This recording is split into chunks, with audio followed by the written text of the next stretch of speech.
अस्सलाम वालेकुम दोस्तों, मैं हूं मोहम्मद जलाल और आप देख रहे हैं टेक्निकल एमजे टीवी। दोस्तों, आज की इस वीडियो में हम आपको ट्विटर के एक न्यू अपडेट के बारे में बताएंगे और साथ साथ आप technical MJ TV YouTube channel को भी सब्सक्राइब कर दें, क्योंकि 61% ऐसे लोग हैं जो कि सिर्फ वीडियोस देखते हैं और भाग जाते हैं, तो इसलिए आप चैनल को सब्सक्राइब जरूर। तो फ्रेंड्स, ट्विटर पर जो न्यू अपडेट आया है, तो अब आप ट्विटर पर वॉइस मैसेज भी सेंड कर सकते हैं, जिस तरह हम मैसेंजर में कर सकते हैं, इंस्टाग्राम पर कर सकते हैं, व्हाट्सएप पर कर सकते हैं और इसके अलावा और वगैरह प्लेटफॉर्म भी है, वहाँ पर भी हम वॉइस मैसेज कर सकते हैं।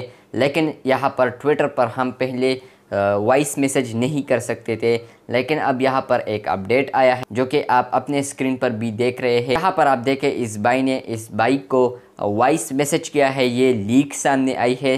तो यहाँ पर ये वॉइस मैसेज भी सेंड हुआ है। तो मतलब ये है कि अब वॉइस मैसेज आने वाला है ट्विटर पर और ट्विटर मैसेज में आने वाला है।